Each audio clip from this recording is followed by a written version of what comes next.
Olá pessoal, eu sou Eduardo Bauman, acadêmico no curso de Zootecnia, bolsista de iniciação científica do professor Dr. Pedro Del Bianco Benedetti, no projeto intitulado Desenvolvimento de equações para a estimação da digestibilidade em vivo de dietas para bovinos de corte a partir de incubações in situ e in vitro. Bom pessoal, primeiramente, ter conhecimento da digestibilidade dos alimentos é fundamental para que a gente possa saber o quanto de cada alimento irá compor as dietas. Dentro disso, a necessidade da gente realizar estudos de digestibilidade é muito notável. Porém, as técnicas mais utilizadas atualmente, elas demonstram-se um pouco, aliás, muito caras em relação à mão de obra. E de certa forma, algumas técnicas elas são um pouco invasivas em relação ao bem-estar animal. Dentro disso, o objetivo do estudo foi desenvolver e validar equações para predizer a digestibilidade in vivo da matéria seca e da FDN, que é fibra insolúvel em detergente neutro, a partir de técnicas in vitro e in situ para dietas de bovinos de corte. O estudo aconteceu da seguinte maneira: ele baseou-se em uma meta-análise contendo 7 estudos, sendo 6 desses estudos para realizar o desenvolvimento das equações e um desses estudos para fazer a validação das equações obtidas. Desses 6 estudos foram extraídas 23 dietas, das quais essas 23 dietas foram classificadas em 3 outros subgrupos, né? Sendo ele baixo FDN, que é até 25%, ou uma dieta, ou dietas com alto valor de concentrado, médio FDN, de 25 a 50%, e alto FDN, de 50 a 100%. Essas dietas podem ser compreendidas como dietas à base de forragem. Pessoal, além disso, é importante para que a gente possa entender ah, um adeno aqui em relação aos testes em vivo que são realizados com animais de produção, analisando seu consumo alimentar e seu ganho produtivo. As técnicas in situ utilizam animais fistulados para introduzir e retirar amostras do seu rumen, e técnicas in vitro elas não utilizam animais propriamente ditos, apenas testes de laboratório.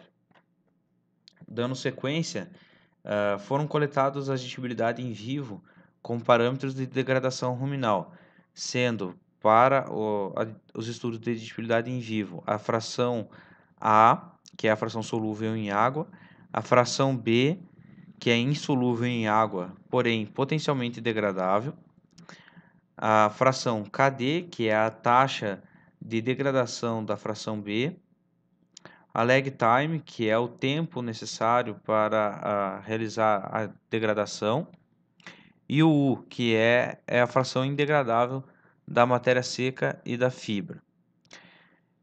E as degradabilidades nos estudos dos alimentos in situ e in vitro foram observados em 3 tempos de incubação, sendo eles 24, 48 e 72 horas. Já passando para os nossos resultados, não foram observadas diferenças para o tempo de incubação in situ para atingir as digestibilidades in vivo da matéria seca e da fibra, que tiveram médias de 28 e 12,3 horas, respectivamente. Por outro lado, o grupo de forragem teve maior tempo de incubação in vitro, a partir, para atingir, aliás, a digestibilidade in vivo da matéria seca, seguindo pelos grupos de médio e alto, respectivamente.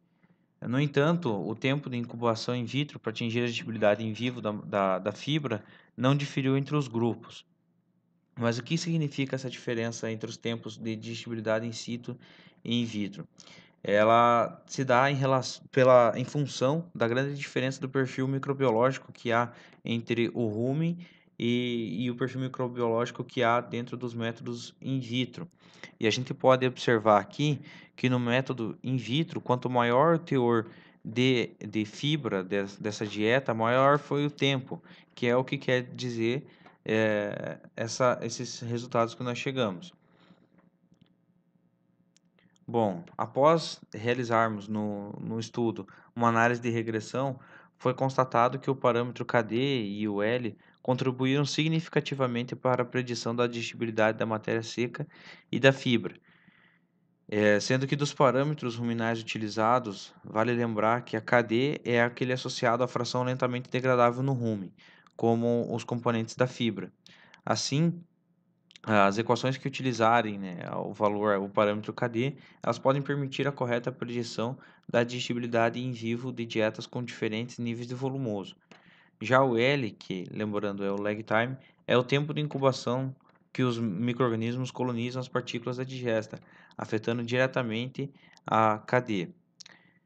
Dessa forma, nós temos as equações propostas, sendo aqui da matéria seca e da fibra, tanto in situ quanto in vitro, utilizando os parâmetros KD e L.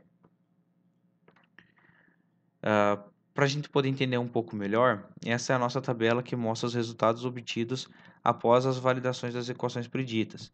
E nela constam as médias e estatísticas de validação da relação entre valores observados nas dietas em vivo e preditos in situ e in vitro para digestibilidade de matéria seca e fibra em detergente neutro.